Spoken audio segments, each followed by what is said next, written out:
welcome people of the World Wide Web. So it is the weekend, it is the first weekend on a Saturday. I didn't do a movie review, apologies. I went to see this on a Friday because I'm just back from holiday. So I'm doing a review for Saturday to go out Sunday. So I do apologise that people have thrown out the first. I say missed the first one, but it is what it is. You at least get a movie review for this weekend. So yes, this movie review, as you will know and seen on the picture, is Beetlejuice Beetlejuice. So this is the second Beetlejuice movie, 40 years after the original one, from the mind of directed by Tim Burton, and obviously by the creators from the original one. A little bit of information, obviously Tim Burton wanted to pull away from directing, but once he did several episodes of Wednesday, actually sparked his intrigue, and this kind of sparked a lot of things behind the scenes, which led to them doing Beetlejuice Beetlejuice. Winona Ryder had a clause in her contract that if that ever happened, she could get out of Stranger Things for a period of time. So there we go. But yes, this is the new movie Beetlejuice Beetlejuice. It's now on 45 minutes.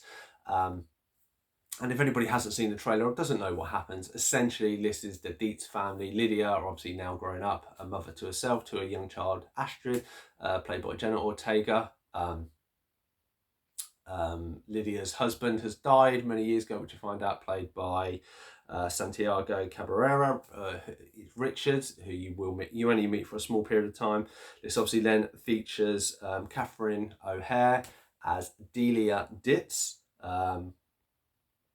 And obviously Michael Keaton as Beetlejuice and all the others. And obviously from what the trailer presents there, obviously something brings the family back to the original town where Beetlejuice is. And obviously, essentially the dad dies. So the dad is no longer in this movie. He is represented by an animation, and people who do not understand this, unfortunately the actor in real life has had, as far as I'm aware, allegations and a lot of against sexual assault towards minors, so that is why they weren't featured, which makes sense. Obviously the character is then killed off straight away, and he's sent to hell, and he's eaten by a shark, and you kind of see him throughout, but he's voiced by someone else, and that was the reason for this character. This brings the whole family back to the hometown. Lydia ends up getting married or engaged and to be married at the end of the film to her producer, played by Justin Theroux, who's Rory. Her mum obviously has kind of a sigil period of moaning her husband.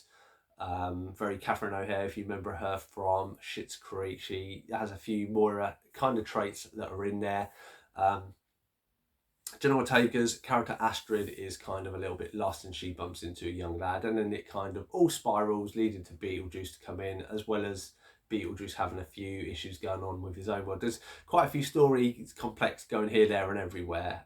There is nothing after the credits. There is a few things that pop up in the credits that you see, pictures of who played who, but that's about it. And I did enjoy the movie. So spoiler warning, it goes up and we shall get into it. So yes, so as I said, the movie starts off, we have Lydia. She is now an adult. She is kind of a TV personality that goes to haunted homes because she can see the dead, as we found out from the first movie, but she starts to see clips of Beetlejuice in characters around, and she thinks she's having a mental breakdown. As she walks off set, because she's startled by somebody in the crowd who looks like Beetlejuice, she gets the notification from her phone that her dad has died. And basically they all want to go back to the family house, which is the same house that was rebuilt from the first movie. There she meets up with her mum, who has a bit of a fit with a spray paint artist who ends up getting killed. And obviously this then leads to her estranged daughter Astrid, who's at this private school, who everybody believes her mum's a bit psycho because she sees dead people, and Jenna Ortega's character Astrid doesn't really believe it, and they all pack up and go to it. As this is happening, we then go to the underground. The spray paint artist that I mentioned, when he dies, he passes a janitor who's played by Danny DeVito, quite a nice surprise. And as he's cleaning up a part of a storage unit, he unfortunately sets off a set of events that bring back Monica Bellucci's character, Dolores.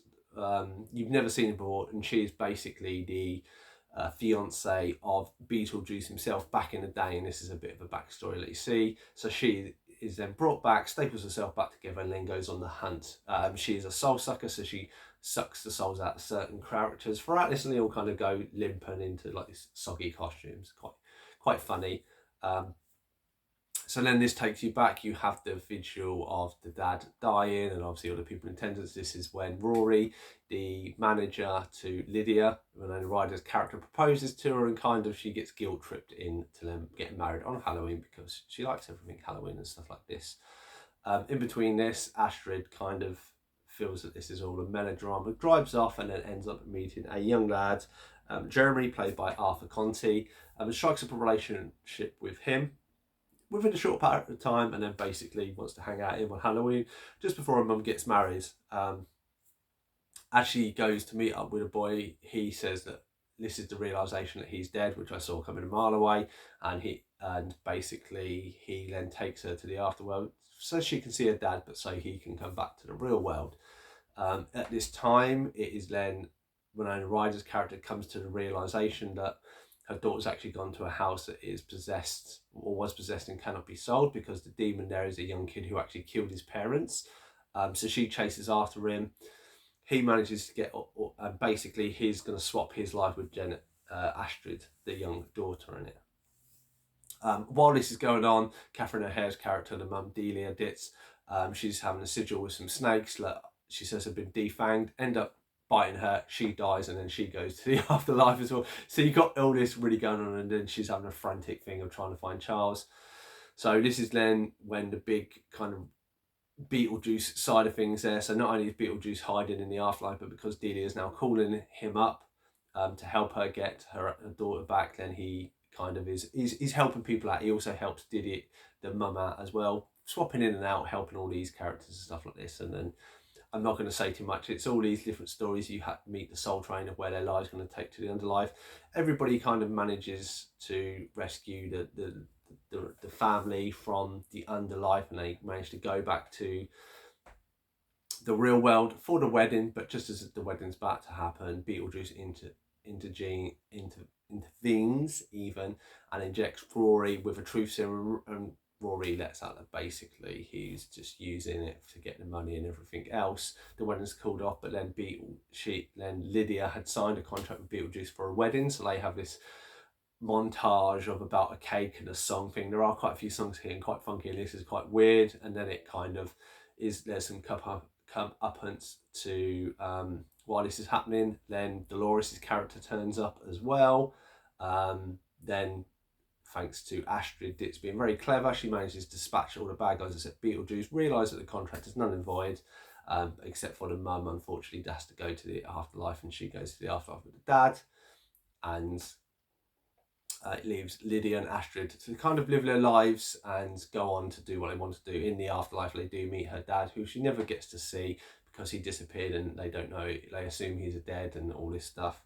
But yeah, then there's kind of a dream sequence at the end, which is quite funny with Beetlejuice, and it ends. And there is that. I know it's a lot convoluted, there's a lot of stuff going on and all these stories, but I thoroughly enjoyed it. Obviously took the wife, we enjoyed it, and I'm going to give it a 6.9. For me, it was a very fun story, a fun, enjoyable story. As I said, there's a lot going on and it goes by quite quickly. An hour and 45 minutes seemed like nothing. The fact there's different stories, they don't have too much to explain, but they all kind of wrap themselves up.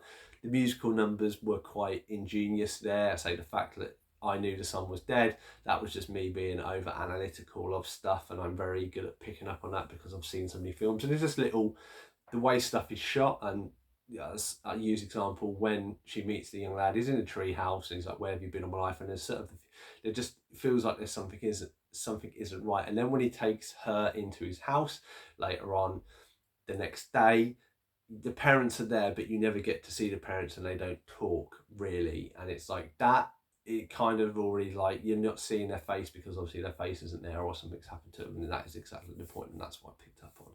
That's not my browning points for me, that's just watching too many movies, that's what it does to your brain a little bit.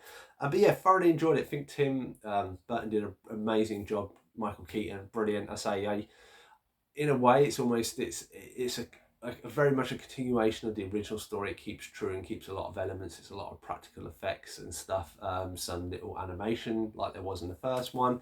You get to meet Bob, who helps him out as one of his shrunken head. Simon and the Underworld was quite good. Danny DeVito was a very nice surprise. I say, if anything, it would have been nice to probably maybe have 20 minutes, half an hour more, and build out some of the other stories or something. But it all fun wrapped it up in a nice, you know, there were no loose ends, the characters all developed and kind of went where you would expect almost them to go further down this life and kind of continue in the cycle. There's little nods to the original movies.